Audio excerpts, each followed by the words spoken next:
question? Oh, okay, I'll answer it.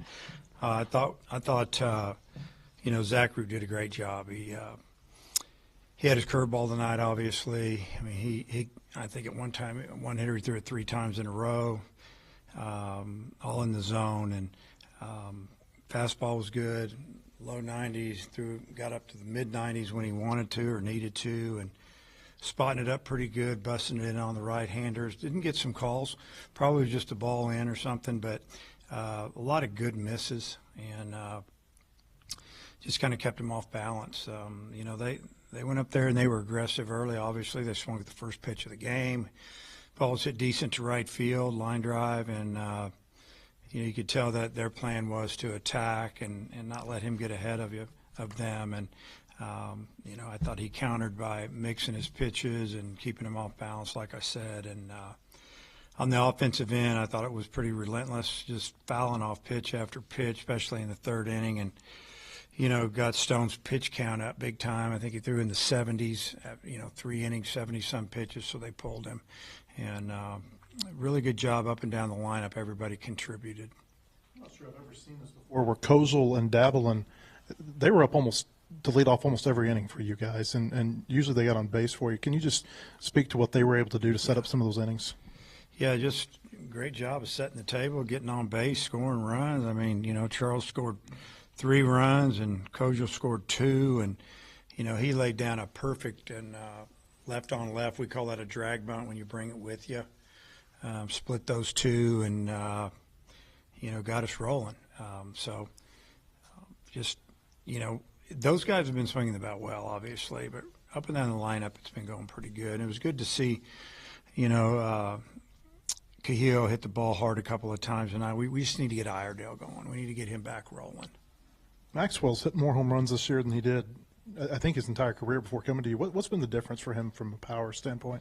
He's older and he's stronger, and he's just more mature, and he's a good hitter. And he put on probably, I'd say, 15 pounds since he's been here, 10 or 15 pounds of good weight, strength, and I guess that's what I would say. He's just older and stronger. The run rule, it felt like it kind of snuck up on us because it was only about 10 pitches. It felt like you went from up 5 to 10. I wonder how it felt in the dugout. Yeah, I mean, obviously we knew that we felt that he had taken some really good swings and just missed a ball or 2 today. And, when we had 3 on or 2 on, and obviously we needed 3 more runs to get to 12, I thought there was a possibility. And, so really didn't think about it until his at bat. Those back-to-back bases loaded walks in the third. Just talk about how important that was to keep that inning going. 2 really good at bats to guys hitting 4 and 5 in the lineup. They just guys that can hurt you, and I just think Stone was trying to, obviously get one of them to roll over into a double play, and he was pitching away a little bit, and didn't want to give up the real big inning with a big swing, and our guys fought him a little bit and ended up drawing a walk. It was a really good job.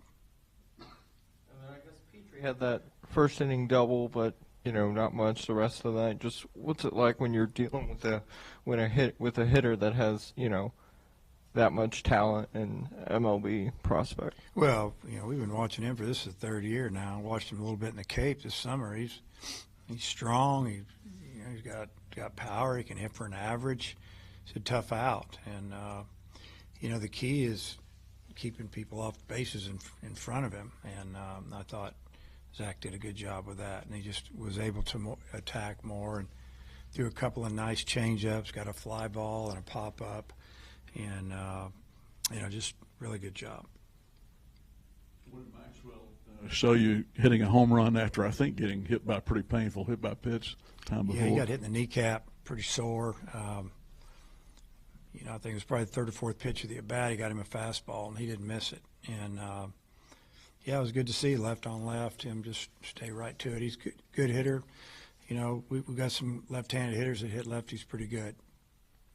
When it comes to Zach, you moved him up in the rotation. You now have him on Friday, and I know you've probably answered this. I just haven't heard the answer. But what went into the decision to make the switch between him and Gackle? Well, at the time, he was throwing better.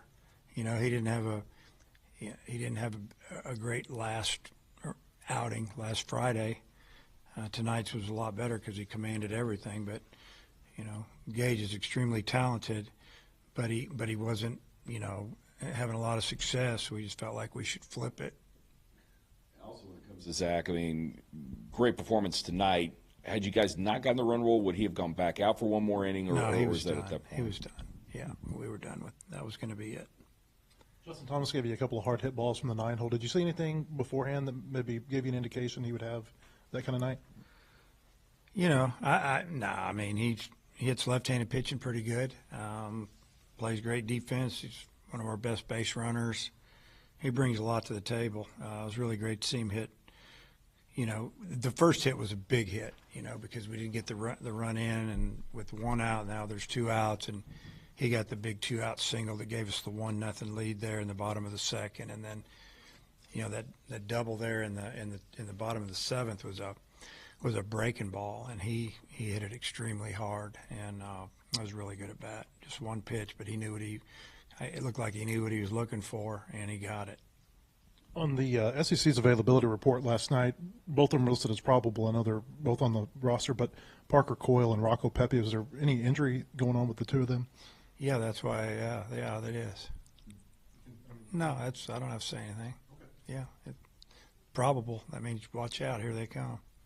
Are you pleased with what you've seen? I mean, it seems like beginning with that second game at Ole Miss, your offense has been really dynamic. I mean, how pleased have you been with what you've seen the last 5 games? I mean, double-digit hits, a lot of clutch hits, and probably more than anything, they just not giving up too many at-bats. You know what I mean by that? They're staying off of borderline pitches early in the count, fouling off pitches, getting pitchers' pitch counts up, and it's been it's what we hoped for, honestly, that, you know, we could put these guys together. And, you know, it took a while maybe to put together an order. You could flip a guy here and there, but just to watch these guys do their thing, you know, and you know, I feel like they've bought into everything that Coach Thompson and Coach Warneson are, you know, talking with them about every day. And I think they listen when, you know, we've got a game plan or a report on some of these pitchers we're facing, and you know, then they take it to the game. And the other thing is they just have fun, man. They like playing baseball. I was going to add, I think Dablon is something like 24 of the last 45. He's got some walks and stuff in there. Did the light bulb come on? I mean, what went into all that? Well, the light bulb was already on. Maybe it's brighter now than it was, but it was pretty bright all fall. Got off to a slow start, you know. Sometimes that's just the way it works. But really good hitter, good plate disciplined, can go the other way. I mean, you think about how many hits he's got opposite field the last 5 or 6 games, it's probably 80%. And a couple that are on the pull side landed outside the fence. So that's a good hitter. Hey, Coach, we'll see you tomorrow. Okay.